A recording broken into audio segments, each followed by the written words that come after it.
Back at his home, Yuya spends the entire afternoon trying to learn the words written in the text. Months continue passing as Yuya meditates, envisioning the elements surrounding him until he's finally reached it. At that moment, he unlocked the magic manipulation skill and realizes he can finally access the sage's pathway. Might has also unlocked the same ability, and Yuya goes on to read that casting magic is pretty simple. He just needs to use his imagination. Inside his backyard, he raises his hand and tries to cast a water ball. A small sphere appeared before him, and Knight was able to successfully cast the spell as well. He wanted to discover how powerful his magic truly was, so they launched their water balls towards the trees. Before they knew it, all the trees in the surrounding area collapsed. Inside the king's castle, the king asks the soldier if they were able to locate the boy who saved his daughter. The soldier is glad that they were able to find him, but wishes for the king to be lenient on his daughter who proposed marrying the strange man. The king wonders what he just said, but the soldier tries to say that he didn't say anything. The king gets his sword and destroys the entire palace, wondering how a person could try to steal his darling daughter away. At school the next day, Yuya continues pondering about the words written inside the sage's book, telling him to be careful of using magic in the other world. Today, the teacher informs everyone that they will be studying off campus next week, and the teacher goes on to announce the teams. Kaede is glad that she was able to join Yuya's team, and Akira comes up and bestows his noble elegance upon them. However, harem member number 4 enters the chat and introduces herself as Rin. Yuya tries to nervously introduce himself, but she thinks it's no wonder everyone's infatuated with him, unlike the weirdo over there. Kaede is excited for the time they're going to spend together, but Yuya doesn't have any of the necessary equipment to travel around. Kaede suggests that they all go shopping together. They head to the mall, and Kaori thanks them for inviting her along. Shingo thinks today will be a long day in more ways than one, and Ryo is shocked that Yuya managed to become friends with Kaori. They head inside to the mall and Kaori suggests a backpack for them to take out. Ryo and Shingo wish they were that bag because no girls ever picked them before. Damn! After a nice long day of shopping, the guys want to go to an arcade, and Shingo is an idle simp, so Yuya does his best to try and get his friend the prize. He's never played one of these crane scams, but his heightened perception level from all his training allows him to spot the perfect angle, and with a single try, he is able to win the reward and impress all of his friends. Kaede drags him to get a cat for her, so he spends the rest of the day getting all of his friends the gifts they've always wanted. This is the first time he's ever done something that made others happy, and Kaori thanks him for being amazing like always. A few hours later, Ryo suggests they go have some tea, but the girls decide they will split up and go to the 13th floor to shop for some girl clothes. While they're shopping, a wire that's been chewed begins to spark. Ryo and the rest of the guys enjoy their drink.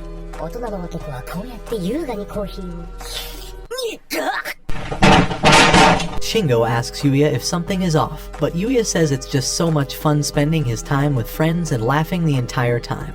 Just as he let those words out, the fire alarm went off and the announcer said that the upper floors were on fire. Yuya runs to try and go upstairs, but the management tells him that he should be just vacating instead. Ryo gets a call from Kaede and the others, and her voice struggles to breathe as she apologizes for not being able to get out in time. Ryo tells him what she just said, and Yuya jumps over the security to run upstairs. His friends are pushed downstairs by the security, and Yuya continues running to try and reach the girls. He makes it to the 13th floor and sees that the sprinklers have no chance of keeping up with the fire, so he activates his magical ability to try and save them. He envisions water and air surrounding his body and enveloping him. He runs straight towards the fire and tries to find the passed out girls. Inside the bathroom, all 3 of them have went unconscious from all the heat, and Yuya runs faster than he's ever ran to try and reach them. He screams Kaori's name, waking her up for a second as she sees him running towards her. He manages to make it just in time and wonders if anybody else was trapped by this fire. With his awareness ability, he determines that everyone else has managed to evacuate already, so he carries the 3 girls and covers all of them with water. He runs to the entrance he came from, but finds that all the debris has blocked it off. The charm he won for Kaori falls, but he has no time to worry about that. There's only one option left, so Yuya summons every ounce of strength in his body for his next move, and destroys the floor like a falling meteor. His friends see that he's managed to make it out and run to make sure he's okay. Even Yuya himself was shocked that he managed to make it out alive. His friends yell at him for being so crazy to run into the fire, and the firefighters lecture him for his actions. Kaori's father came rushing in and thanked Yuya for saving everyone, but they found it a mystery how he was able to save all of them. Yuya handed Kaori the charm he won for her, and she began crying while hugging her dad. He walked home that day, and the image of Kaori hugging her dad couldn't leave his mind. He wondered if this is how a family was supposed to act, but when he came home, Knight ran up to him and hugged him tightly. After learning that magic is just the materialization of one's thoughts, Yuya decides to focus really hard on where he wants to go. Before his eyes, a light flashes that sends him deep inside the forest. By imagining the place he's traveled to, he is able to use magic to teleport, which will allow him to feed Knight even while he's on the field trip. Together, they head inside a cave and spot a couple of goblins. Immediately, Yuya unsheathed his sword and destroyed all of them with a single blow. The drops were filled with rare equipment and overpowered properties, so Yuya stored all of them and decided to begin heading home. On their way back, Knight began strangely running away. As Yuya chased him, Knight barked at him, and Yuya understood that it meant he needed to hide. He activated his invisibility and noticed a girl with a wounded shoulder, surrounded by tens of goblins. But as Yuya began rushing in, Knight restrained him. Yuya wondered why he's acting strange, and a giant beast struck towards the tree, splicing it in half. However, the girl had disappeared and fell from above, slicing his arm off. Yuya wonders what he just witnessed, and the three goblins jump towards the girl.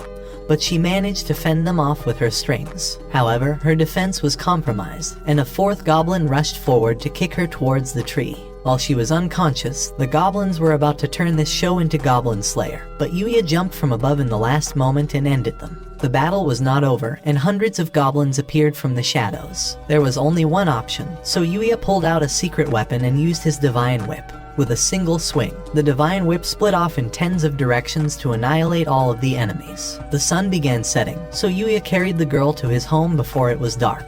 But Knight growled angrily. The girl began waking up and tried kicking Yuya off her, but she ended up falling and smacking the back of her head. Seeing her pain, Yuya tried handing her a cure-all potion. Instantly, all her wounds began healing, but Knight continued growling. Luna introduced herself, and Yuya asked her why she was in such a dangerous place alone. She came up with the excuse that she was just training, but she messed up and got ambushed by the goblins. She thanks him for carrying her away when she was so filthy, and wishes there was a place to clean before heading to town, so Yuya asks her if she would like to take a bath. Bath plot develops. She wonders how Yuya managed to get such a rare item, so he reveals that he got it from a crystal deer. She's never heard of a person strong enough to defeat one, and now understands why he trains in these areas. Luna tries to reveal that she came here on a customer's request, but Yuya didn't hear anything, so she pretends like she wasn't talking. A thought enters her mind, and she asks if Yuya would be able to train with her since it would keep both of them safer. Realizing that she's going to just risk her life alone, Yuya decides to stick with her so he can protect her.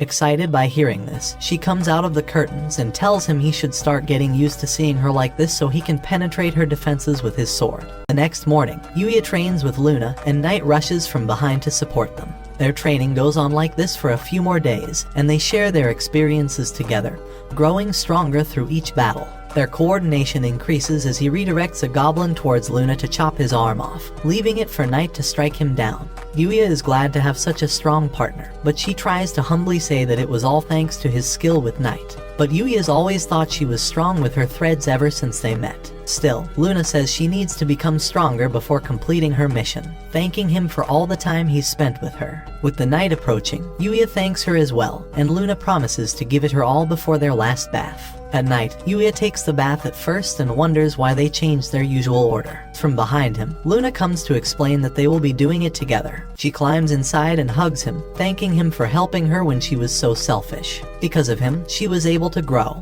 and he has saved her. Yuya wonders what she means by saving her, and she says that this is the first time in years that she's seen a brighter world.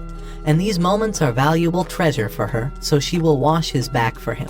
She gets up and Yuya climaxes, telling her that the white stuff inside the bathtub is just the shampoo. She looks at it and realizes what it actually is, and Knight is glad he doesn't have to deal with any headaches. On the bus to the trip, Yuya plays cards with his friends and yawns. After a long night of plot development, he struggles to stay awake but manages to win every single card game. After a while, he tries to sleep on the bus, wondering if his extremely high luck stats are the reason for winning all of the games. Even though it's not on purpose, he feels like it's cheating.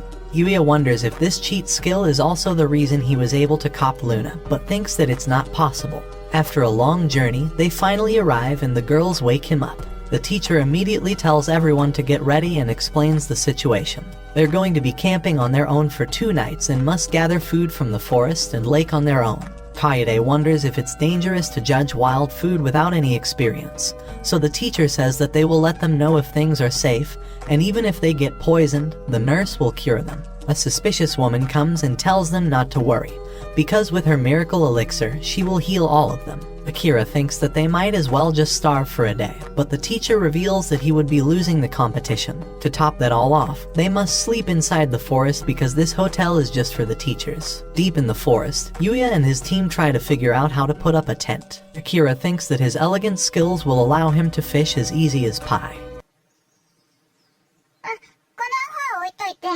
You're a victor!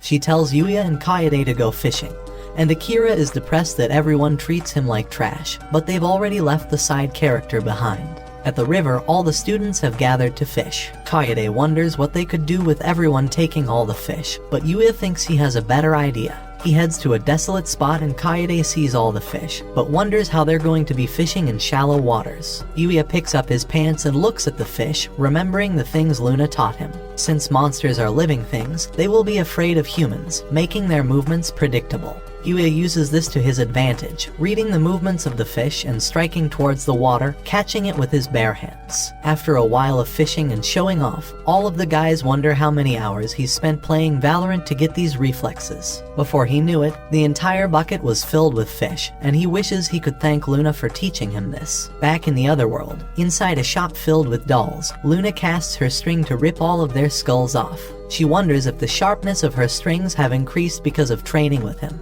He was beautiful, she thought, but she's lived her entire life as an assassin. If only she'd met Yuya sooner, she wonders how everything could have changed. But she's a professional assassin, a member of the Dark Guild and known as the Headhunter. After fishing for hours, Rin sees the amount of fish Yuya caught with his hand, and she asks him what else those hands can do. He tries to ignore what she just said, but wonders why Akira is laying down like he's ready for plot development. Back at the tent, Yuya sees all the food they've managed to gather and scans all of it to remove the dangerous items. He wonders who's going to be cooking it, but since none of them have made anything in their life, he decides to bring the food back to the teachers for now. Inside the food inspection area, he finds Kaori for the first time on this trip and asks her how things are going. She tells him it's been fun and opens her mouth while looking up at him, and leaves after her group calls her over. The teacher investigates their food and says they did a perfect job. It's the first time any team's ever gathered this much food, and for all of it to be edible, she thinks her bonus will definitely be increased. However, she tells them not to relax yet, because one of them needs to cook the food, so when she asks them who that person will be, all of them point to Yuya. She begs him to do his best because everything's riding on him, and if he manages to get her the bonus, she'll be riding him too. In the camp's kitchen, Yuya gracefully cuts all of the food up and fries the fish, creating a delicious dinner for all of them. But after they all ate his food, none of them responded. The teacher notices Yuya's food after drinking PG grape juice, and asks him for a taste. She takes a bite but freezes in time, and Yuya wonders if his food paralyzed all of them. However, they scream that his food is incredible. It's the best food they've ever eaten in their life, and the teacher thinks that he's managed to cook foods better than the 5-star chefs at the hotel. Hearing all those kind words makes Yuya happy. Throughout all this time, he'd been eating all of his meals alone, but seeing that his food brings joy to people makes him happy. After eating all the food, the teacher asks him if he would like to marry her. Everyone wonders what the f she just said, but she goes on to say that she's a slob who can't even cook or do laundry. And because of her work, she hasn't had a single relationship her entire life, so even though her bonus and job is on the line, she's willing to give up everything so she can marry him. All the students think the grape juice is destroying her mind, but she clings onto him and the girls tell Sawada that she's too ugly for him. Kaede tries to tell her that Yuya is the most useless, ugly, fat, disgusting loser on the planet. Still, Ms. Sawada doesn't care, saying she'll wait however long it takes. But everyone tells her that a useless person like her shouldn't be ruining Yuya's future. Their words start making her tear up, and Yuya tries to talk her out of it, but she jumps up and hugs him to her plot. Kaede tries using her plot to drag him away, and all the guys wish they were the ones experiencing this intense plot battle. Even Akira wishes he could have some teacher plot, But poor Yuya passes out from suffocating in the heavenly pillows. They pull him out, and Rin asks him if he saw paradise, but Yuya saw and felt more than that. He felt the Sanzu River gushing underneath. Back at home, Knight stares at the sky when Yuya's teleportation circle appears. He jumps to hug Yuya and is excited to be reunited with him. Yuya gives him some of the food he's been storing away, and is glad to see Knight eating it. Seeing people enjoy his cooking has made him realize how happy it makes him, and tells Knight goodbye since their bath time is about to start. In the changing room, every single guy realizes they're growing, and Yuya wonders why they're all staring at him, struggling to breathe. Akira says that his body is outrageous and is giving him all kinds of mixed emotions. Not only does he have a hot face, but he's more ripped than Giga Chad, so he wonders how he's ever supposed to compete. Meanwhile, in the girls' changing room, Kaede's plot has taken 75% of the show's budget, and Rin starts playing with them to spend the other 25%. She tries screaming for the other girls to save her, but Kaori thinks it's unfair how her plot is taking the entire show's budget. Even then, Kaede thinks she's not the worst because Ms. Sawada has the biggest plot and is trying to marry Yuya. Kaori wonders if her plot will ever be able to satisfy Yuya. The next morning, Akira is crushed after seeing all of his vegetables and hard work destroyed. The girls head off to gather food before starving, but realize that Akira is sweating. He tries to play it off cool and runs towards them, hiding the fact that he saw a bear's foot. They begin looking for plants to make into breakfast, but Yuya notices Akira frozen in shock.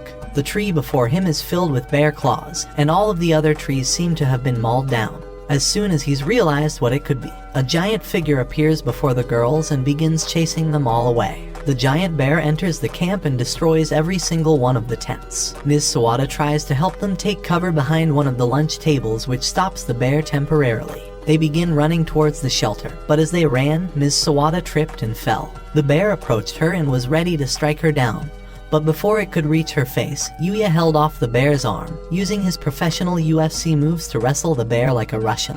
He picked the bear up and suplexed it onto the ground, shocking every one of the students. Yuya asks her if she's alright, and she tells him that she's okay. Normally, she'd be lecturing him about fighting a bear, but since he protected her, she won't punish him. While they waited for the FBI to arrive, they wondered what to do about restraining the bear, but the creepy nurse suggested using her medicine, and Kaori came running in. Her idea was to tie up the bear and have him act as a guard dog, and if he was to ever attack again, they can enjoy him as a tasty lunch. This was the way they dealt with the bear, and so their off-campus trip came to an end. Back at his house, it was finally the day to meet the king, so Yuya tried to clear out the princess's path before the monsters approached her. Using his lance, Yuya ambushed the ogres with Knight and threw his spear towards their leader, but he managed to cast it away. Yuya evaded the attack and summoned a giant hammer, crushing the ogre standing in his way. One of the items dropped was a rare helmet, and a rabbit spied on Yuya while he tried it on. The princess's carriage was approaching, but Knight was apprehensive once again.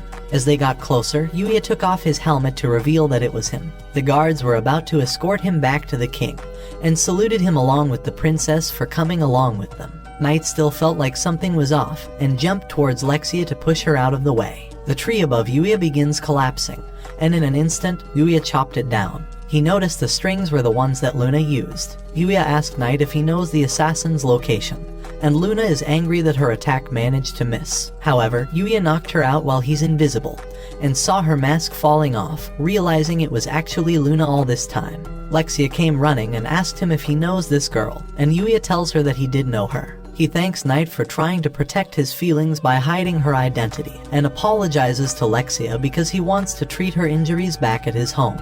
He can't imagine her being a bad person, and wants to talk to her one last time. Lexia says it's fine, and the guards come running towards her. She tells them that she's going to be home alone with Yuya, and teleports away with her to his home. Poor guards can't get a break. Back at his home, Yuya wonders what could have caused Luna to act this way. After explaining his relationship with Luna, Lexia wonders what magic he used to move them from the mountains to his home in an instant. Yuya tells her that he created his own type of magic called teleportation, and she gets angry with him. In this world, teleportation magic exists only in fairy tales, so if anyone discovers that he can use it, it will destroy all of society and lead to war. So to make sure their society doesn't collapse, Lexia makes him swear that he won't use it in front of anyone. Yuya agrees, and she thinks that she should expect these things from him. but wonders how much longer Luna's going to pretend to be asleep.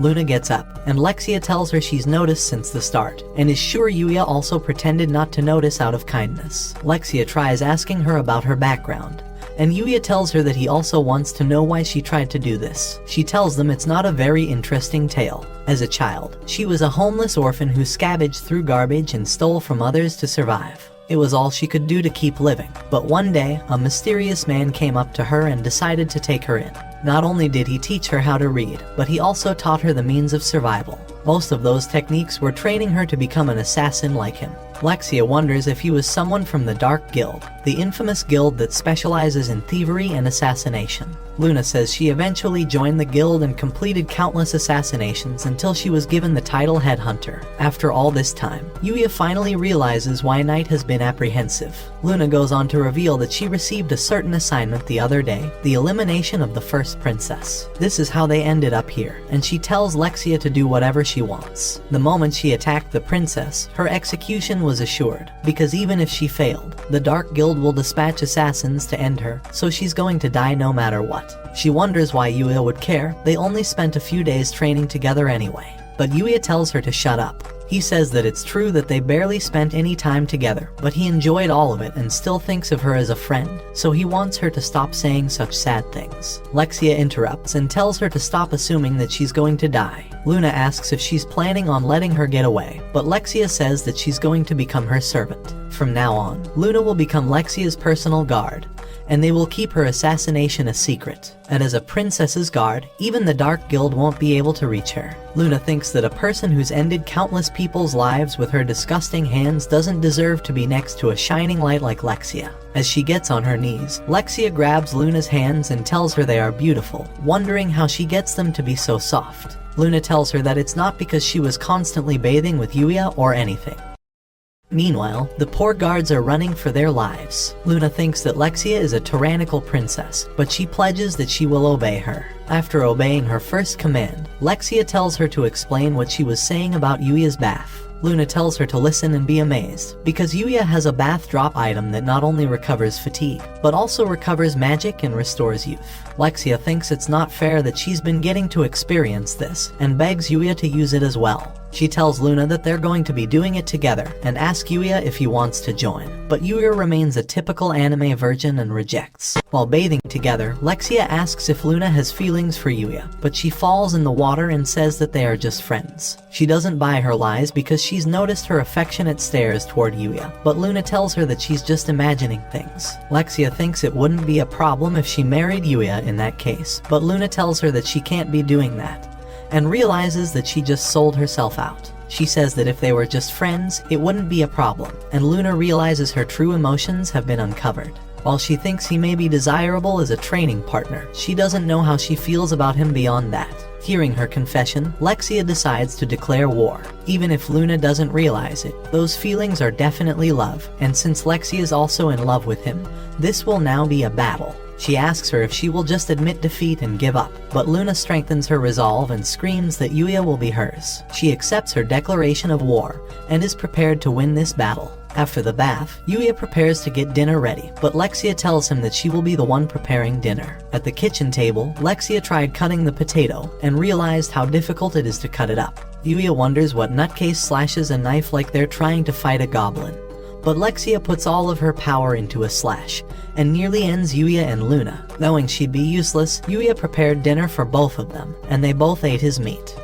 Lexia ran to hug Yuya's arm, but Luna wasn't going to allow her to win, so she asked him to feed her his meat. After getting injured, she's no longer able to feed herself, so she opened her mouth and was prepared for his long meaty stick to enter. Yuya fed her his meat, and Luna smirked at Lexia because her head game was better. Lexia begs Yuya to feed her as well, so she opens her mouth wide for his meat and tastes the white sticky sour cream. He thinks he's had enough, but the girls tell him that he's going to be tasting his own meat now. At night, they sleep together, and Yuya stays up, thinking that today was very exhausting. In the morning, Yuya brings the girls to the guards and apologizes that they were separated. Owen wonders who the girl behind him is, and Lexia reveals that she's Luna, the girl who tried assassinating her. Luna realizes this bitch only thinks about Yuya's meat, and all the guards point their swords at her. Lexia commands them to stop, saying that if she really wanted to assassinate her, she would be able to take all of them down.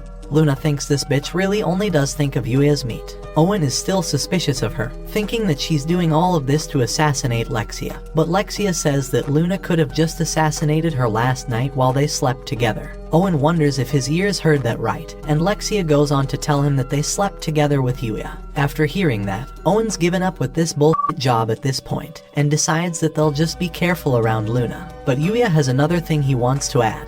With his school starting again tomorrow, he tells Owen that he won't be able to make it to the palace, and Owen starts hysterically laughing because he's about to have a heart attack. The guard tells him that he can make it to the capital whenever is convenient for him on this path. Luna bids him goodbye, and Lexia tells him that she's going to see him in her bedroom next time. But upon hearing that, Luna got off the horse and ran towards Yuya, kissing him on the cheek. This is her way of thanking him, and tells him that this is her declaration of war. Lexia begs Owen to stop the carriage, but the poor man's gone hysterical after dealing with all her bullshit. The following morning, Yuya discovers a peaceful pond next to his house and wonders why Luna kissed him. However, he decides to ignore it because he wants to have some bath plot development with Night. As they bathed together, Inosuke's cousin decided to join them, and the system tamed him right away. He appraises the stats of the little boar, and notices that it's level 490. And possesses the Holy Ground special skill. Wondering what it does, he asks the animal to activate it, and a magical dome begins appearing around them. Yuya's whole body feels lighter, and he thinks that he's pretty amazing. He picks him up and decides to give him a name. Since his skin looks like the color of a sunrise, he decides to name him Akatsuki, or Japanese for dawn. He notices that Night's disappeared, and Night comes back with a watch letting him know that he's about to be late for school. When the bells rang, Yuya had barely managed to make it to class, and the teacher introduces today's new competition. They will be competing with balls, and the results will affect her bonus, so she begs them to fight like their life depended on it. The first game they will be playing is soccer, and Yuya takes his position as keeper. The teacher begins the match, and Ryo manages to get past the opponents with ease and score a goal right off the bat. Rin wonders how she could help them advance their lead, so she asks Kaede to start jumping a little. With a few hops, all the men have been distracted. Everyone's been distracted, but Akira only cares about Yuya's plot, so he runs off with the ball, and Rin realizes her plans backfired. He rushes forward and shoots a curveball, but Yuya's graduated from off-brand Blue Lock, so he saves the shot at such speed that everyone thinks he teleported. Ryo tells him to throw the ball as far and as hard as he can, so Yuya prepares all of his power and sends a strike straight into the enemy's net. He wonders if that counts as a point, but all the people are shocked that this is what he's really worried about. With the ball tournament approaching, a limousine was waiting for Yuya after school, and a man handed him an invitation to join the entertainment industry. The Chad rejects, and the woman is shocked that a teenager would really reject the offer to join the entertainment industry.